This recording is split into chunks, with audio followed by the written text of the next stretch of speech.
Hello YouTube! Today I'll be going over my standard Jund Monsters deck tech. Alright, so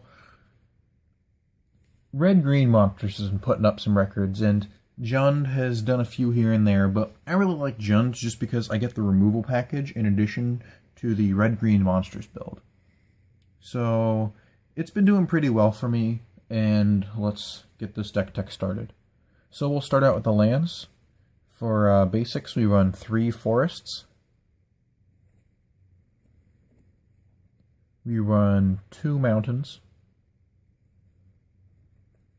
And we run 2 basic swamps.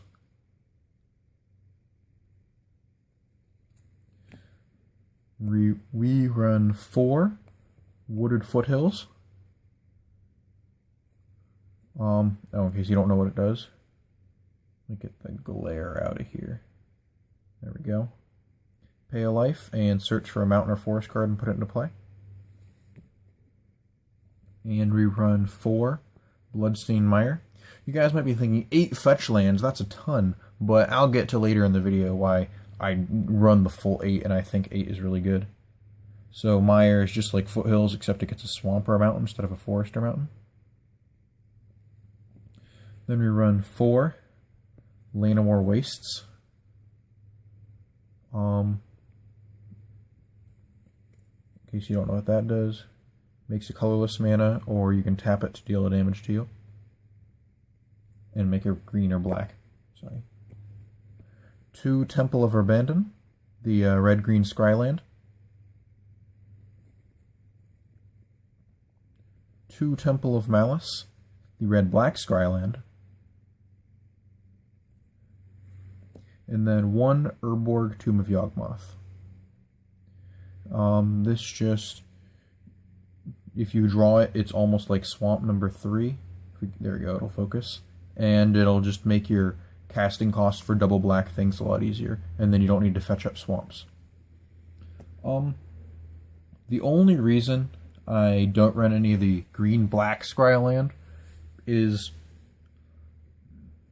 well, I guess there really isn't a reason. It's kind of up to your discretion on which ones you like, but I haven't been having any mana-based problems with this build, and I really like hitting my red mana, because we'll see later that there's a lot of double red cost. So if you want to try the green-black ones, be my guest, but then I'd probably include a few more basic mountains in your build.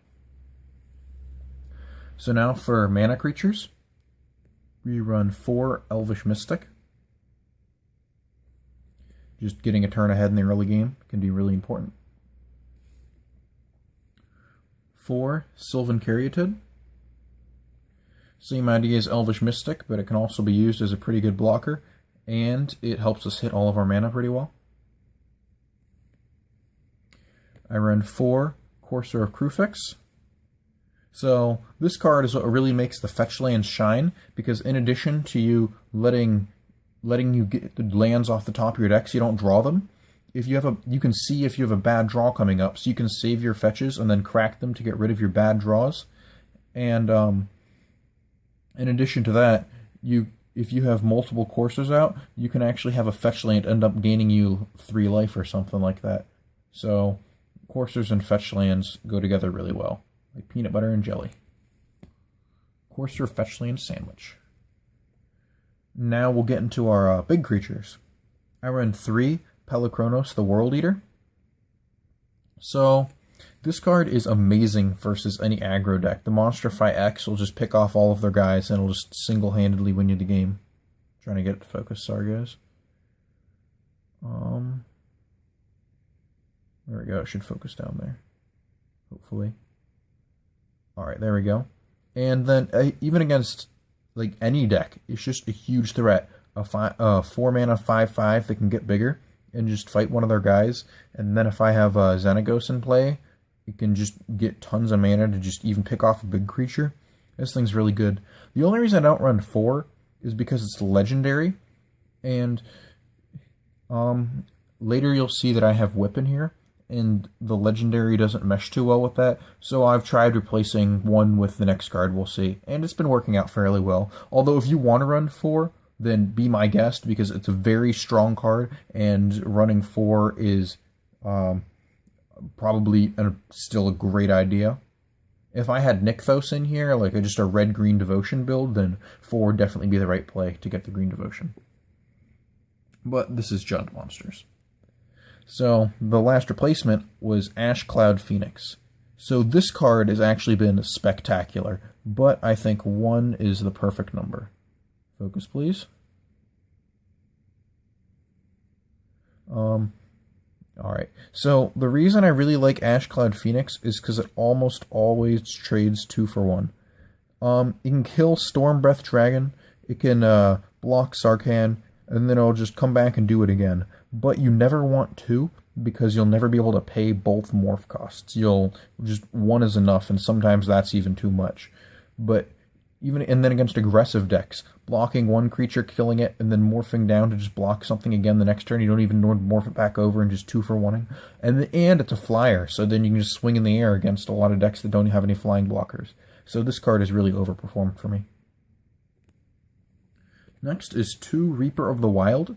This card is in here for the sole reason that I have a few control players at my local game store.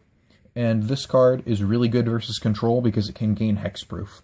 And funnily enough, neither control player runs white, so end hostilities isn't something I have to worry about. So this is just a local meta call. For you guys, it might be a great include like it is for me, or you may need to replace it with something else. But the ability for it to gain hexproof and be almost immune to their kill spells is huge. Plus, the gaining Death Touch lets me push through Prognostic Sphinx like it's easy. So next is 2 Xenagos the Reveler. This is another really good card. The 2/2 green satyrs can continue to add pressure every single turn, and more can really add up. And then getting the mana to accelerate me can easily let me play one of my high-cost spells or monstrosity one of my creatures for a huge amount. So I think this is a great card. I've never actually hit the ultimate on it. I don't think I really need to either. Next is 4 Stormbreath Dragon. So Stormbreath Dragon, I'm sure you all know by now, is absolutely spectacular. Immune to all white removal spells. So the new Vindicate that exiles something for 4 mana, it's immune to Banishing Light. They can't block it or anything with... What's that new bird called? The one where there's Wingmate Rock. That one. They can't do anything about that.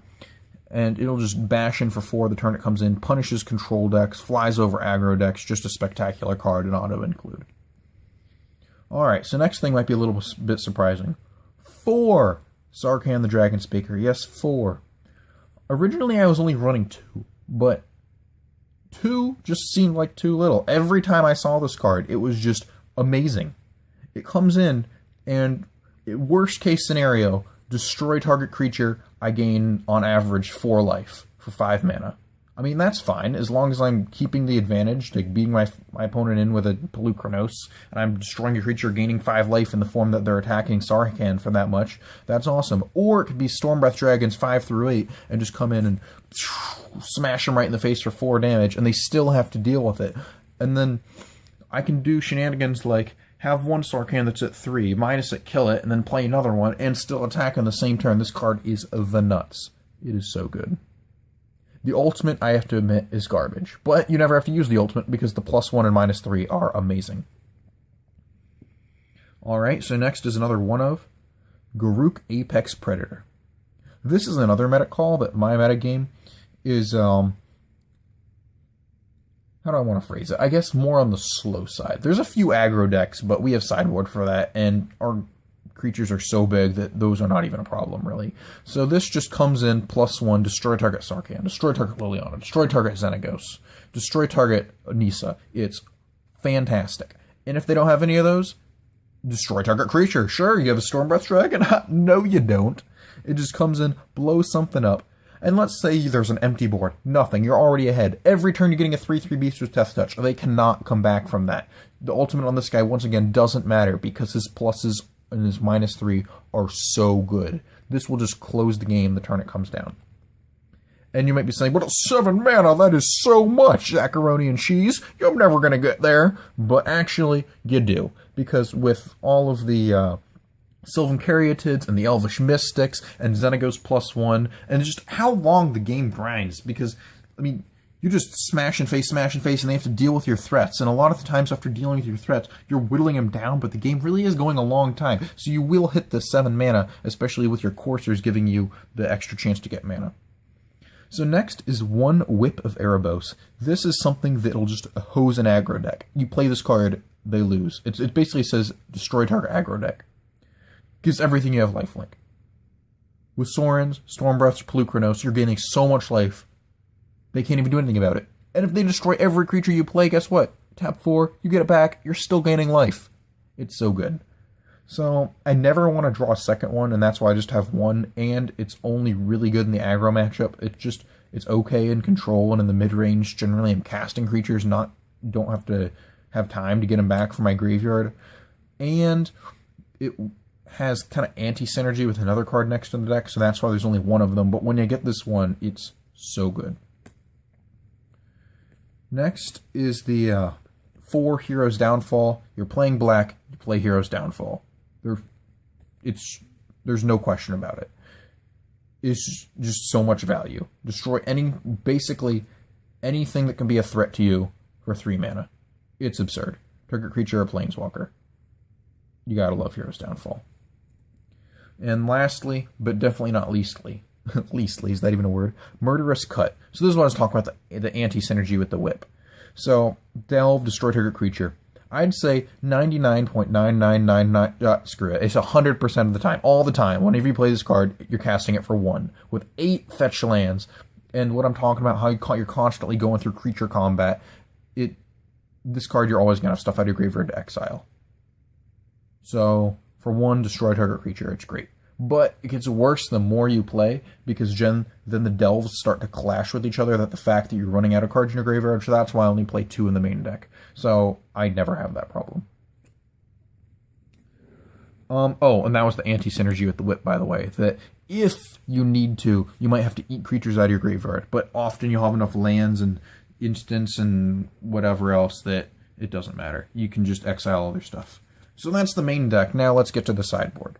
For the sideboard, we have 1 more copy of Murderous Cut. I normally side this in the mid-range matches, just because destroy target creature for 1 is such a tempo game that it's absurd. After that is 2 Mistcutter Hydra. So Mistcutter Hydra is a card that it's debatable right now, because mono blue devotion isn't a thing anymore. But like I said, there's a few people that play control in my local meta, and the not counterable and the immunity to, I think it's Sultai Charm is destroy target mono color creature, just correct me if I'm wrong, but because it has protection from blue, it's just really good for me. Oh, I don't know if you guys got to read it, because I didn't cover it with my hand. There you go. Next is 3 Magma Spray. So this card just destroys aggro, because almost all of their creatures have power 2 or less. And with the Bloodied Champion, is that the guy that comes back every turn? Something like that. He whenever with Raid, he comes back, and this will just make him not come back for good. An alternative to Magma Spray is to play Circle of Flame, but I guess there really isn't a good reason there why to play one or the other. Magma Spray kills Goblin Rabblemaster. There, sure, that's why I play Magma Spray.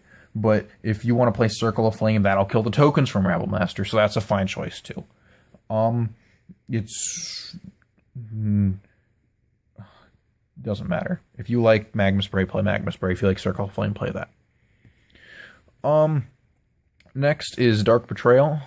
It's just a 1/of in the sideboard, destroy target black creature. If I'm playing against a black deck, draw this. Huge tempo gain. It's basically a Murderous Cut, but I never have to delve for it, and it's just absurd. I only want 1, though, because if they don't have any black creatures, it'll be totally useless in multiples, and they might run out of black creatures if I keep blowing them up. So 1 is the right number. Next is 3 Nylea's Disciple. So I think that this card, just another aggro hoser, It's like, oh, you have a lot of creatures out? Well, I'm going to gain a bunch of life and get a blocker that's bigger than most of your creatures. So 3 of these is great. If you have a really aggro-oriented meta at your local game store, you might even want to play 4, because the more you play, the better they get from the more devotion. Next is a single copy of Arbor Colossus. This is another one that's a meta call that you might want to play more of if more people at your local game store are playing Stormbreath Dragon and Sarkhan, because it straight up blocks them and then can attack for 6 and pay 6 mana to destroy the Stormbreath Dragon or destroy a Mantis Rider. So that's pretty good. Next is 2 more Reaper of the Wilds. Like I said, I find the hexproof to be very relevant. So against a control decks, I had this in hexproof. And then lastly is 2 Destructive Revelry. So very recently, these were Reclamation Sages, but every time I played the Sage, it was so underwhelming. It's like, play it. Okay, it can't attack because of Caryatid. So it just sits there, and sits there, and sits there.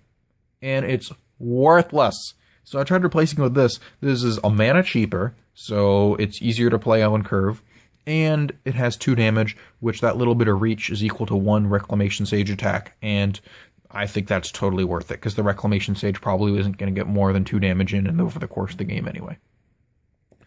So that's my red-green monsters deck for standard.